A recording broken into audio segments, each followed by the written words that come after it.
मैं महिलाओं की बुराई नहीं करता, ये बात अलग है। मैं पुरुषों की तारीफ करता हूं, क्योंकि हमारी कोई नहीं कर रहा, बिल्कुल भी नहीं कर रहा। और हम पुरुष बहुत भोले होते हैं, उसका मैं सबसे बड़ा प्रमाण देता हूं आपको।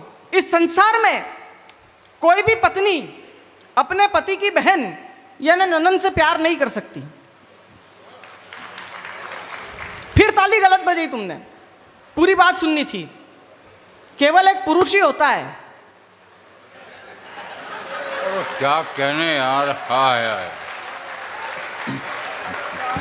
जो अपनी पत्नी की बहन यानी साली से क्या नया कंसेप्ट दिया, लल्लन टाप प्यार करता है। आप देख लो कि अगर अमरावती के किसी बड़े अस्पताल में 70-75 साल के बुजुर्ग एडमिट हैं, खाना पीना छोड़ दिया, ये जाहिर है ना। हाँ,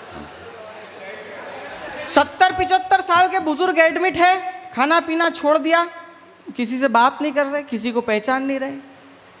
कोई आता है बोले ताऊ जी नहीं उठते, कोई आता है फूफा जी नहीं उठते, कोई आता है मौसा जी। कानों में एक आवाज पड़ती, जिया जी, ओ जिया जी।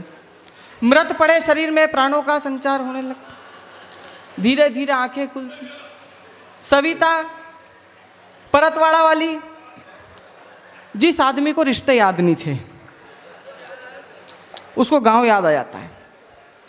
कितना भोला पुरुष होता है यार। अच्छा, इन नई उम्र के बच्चों को बिगाड़ा किसने? मैं फिर कह रहा हूं आपसे, मैं महिलाओं की बुराई नहीं करता, मैं पुरुषों की तारीफ करता हूं। संसद भवन में आवाज उठी कि हम 50% आरक्षण की मांग करते हैं, हम पुरुषों से कंधा मिला के चलेंगी। चलिए, लेकिन जब घर में लाल गैस का सिलेंडर उठाने की बारी आती है तो पुरुषों का ही कंधा याद क्यों आता है? मेरे को आपत्ति है, मेरी पीड़ा है। हम लोगों को क्या भटकाया गया, हम लोगों को भरमाया गया। ये मंच से बोलते हैं कि जब नालायक लड़कों ने ओलंपिक में घुटने टेके ना, तो यही साक्षी और सिंधु बन के लड़कियां इस देश के लिए मेडल जीत के लाई है, इस देश का नाम रोशन करा है। तालियां आपकी कमजोर है, तालियां बजनी चाहिए इस पे। वो तो पहले बंसाली जी ने झांकी बनाई कि इस देश की महिला सुनीता चावला और कल्पना विलियम्स बनकर अंतरिक्ष पे गई, चांद पे तिरंगा लहराया। मैंने कहा ये दोनों बातें बिल्कुल सत्य है, लेकिन बिहाइंड द कर्टन आप देखिए, पर्दे के पीछे की सच्चाई, कि साक्षी और सिंधु के जितने कोच थे वो पुरुष थे। कल्पना चावला और सुनीता विलियम्स के इसरो और नासा में जो वैज्ञानिक थे, जो कोच थे, वो सब पुरुष थे। जितनी माताएं बहनें बैठी हुई हैं, इस बात से केवल इतनी बात समझाने का प्रयास कर रहा हूं कि अगर महिलाएं अपना ज्यादा दिमाग ना लगाए और पुरुषों की बात सुने तो चांद तक जा सकती है। 5 मिनट है दादा, आप प्लीज।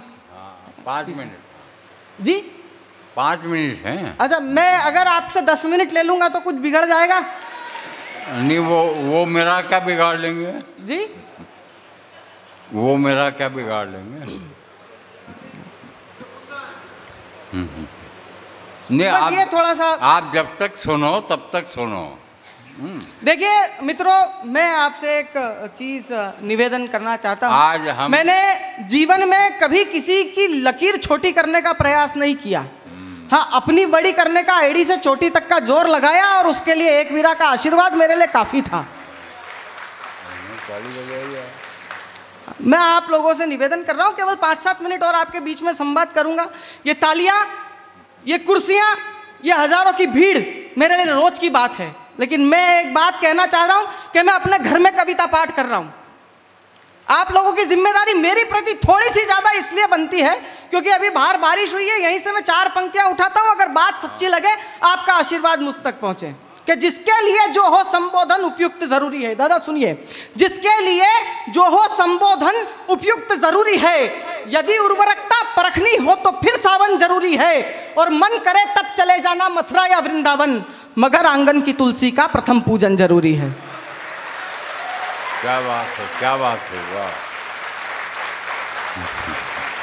मैं मंच से क्षमा याचना करते हुए ये बात कहना चाह रहा हूं कि 4 चुटकुले याद करके मैं वहां तक नहीं पहुंचा जहां तक लोग बाग पहुंचने के सिर्फ सपने देखते हैं। जितने कवियों के ऑडिशन रिजेक्ट होकर पीआर टीम की लैपटॉप में पड़े हैं ना, वो कभी आकर के कहते हैं कि हमको बुलाया था हिमांशु, हम नहीं गए।